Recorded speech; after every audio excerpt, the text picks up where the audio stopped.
So one of the best things that happened to us is the sale of Marvel to Disney. Freed up a lot of the best executives over at Marvel. So Peter Cuneo, who was CEO of Marvel from their bankruptcy to their sale to Disney, came over. He's our chairman. He's also an investor in the company. Fred Pierce, who ran the third largest publisher in the industry, Wizard Magazine, Inquest, and Toy Fair, and all the Wizard conventions, he came over. He's our publisher. All our editorial staff is from Marvel at DC. Our head of marketing from Marvel. Our head of sales is an Eisner Award winner. There's only 26 Eisner Award winning retailers. So we have a best-in-class team. What we've done is we came back with the same tenets that launched Valiant. Quality storytelling, a strong relationship with the reader, moral ambiguity, telling stories that no one else can tell, and building a universe again. We've been very lucky that way too. We won Publisher of the Year ourselves, 7 months in, number top 10 awards. We've got some of the best creators in the business right now. We are the best reviewed company over the last 2.5 years. It's been a nice run.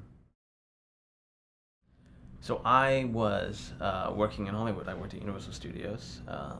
I worked in the story department over there, and I remember one day coming in, X-Men 1 had opened, 65 million I think it was, and I went and started opening weekend, and everyone at Universal Studios was like, why did this movie do such a big box office? Where did this come from? It wasn't tracking this way. All the traditional wisdom said it shouldn't do this. I knew why it did that. I mean, all of us know. It's because the trailer, you heard Snicked for the first time. You got to see Wolverine. Spider-Man was the same thing. The biggest movie opening of all time. Nobody understood at Universal Studios why that happened. And for a moment I realized I knew something that everyone else didn't. And I thought, what's going to happen to Valiant? I looked it up. And there was this opportunity. So it really was the right place, right time. I honestly loved Valiant so much that I was worried someone else would come in and destroy it. Someone would come and exploit it the wrong way.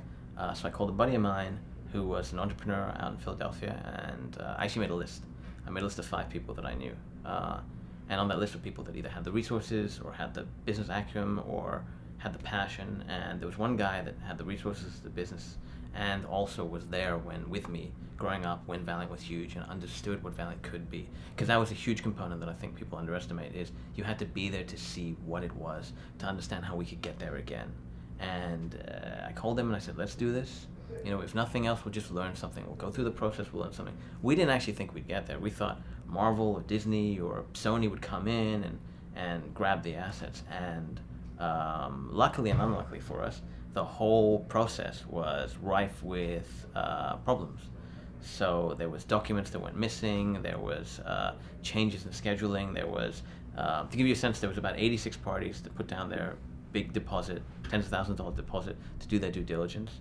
Of those 86 parties, 3 went to the auction. All the major media companies did their due diligence and decided this was too risky. But 2 kids who had plenty of time and nothing to lose, we called every former Acclaim employee we could find.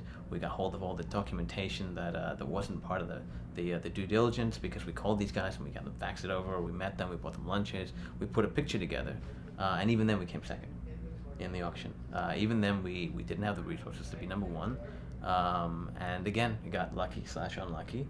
The day the auction closed, a 4th party, one that wasn't at the auction, announced they had filed intent to use trademark applications, and basically we're going to put this thing into a legal bind for years.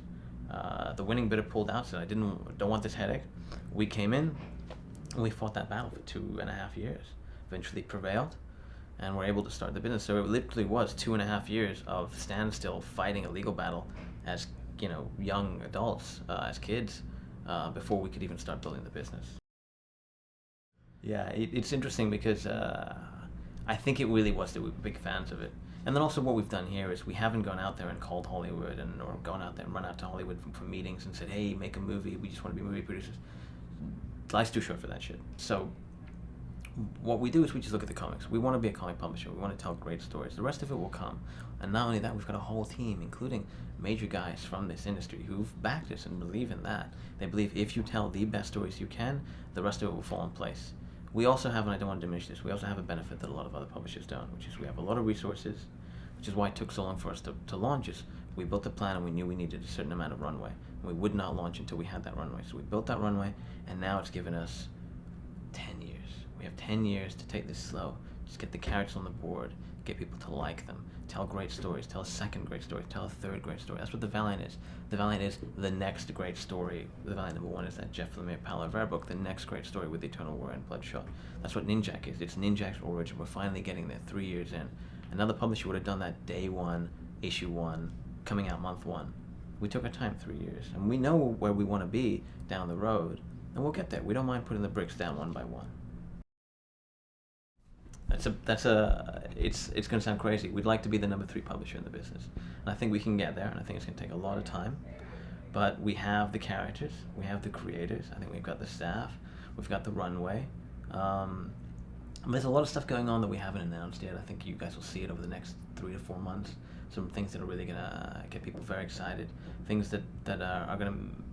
When we say these kinds of things, I know people look at us and they go, that's insane.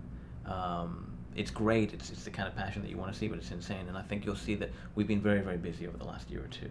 And we like to save our announcements. We don't like to make the announcements of, hey, we hired a writer on this movie. It doesn't matter. We'd like to make an announcement where here's the writer, here's the director, here's the studio, here's the date. It's happening. That's who we are as a company. That's the DNA of the company. And so you'll see a couple things where you'll be looking at that and be like, and it's not movie things. I mean, I can't really get into it, but it's things where you're like, wow, okay, they put that into place. They can really do this. They put that in place. Wow, with the other one, this might happen. Plus, they're willing to take the time. So, where do we want to be? We want to be #3. Worship me!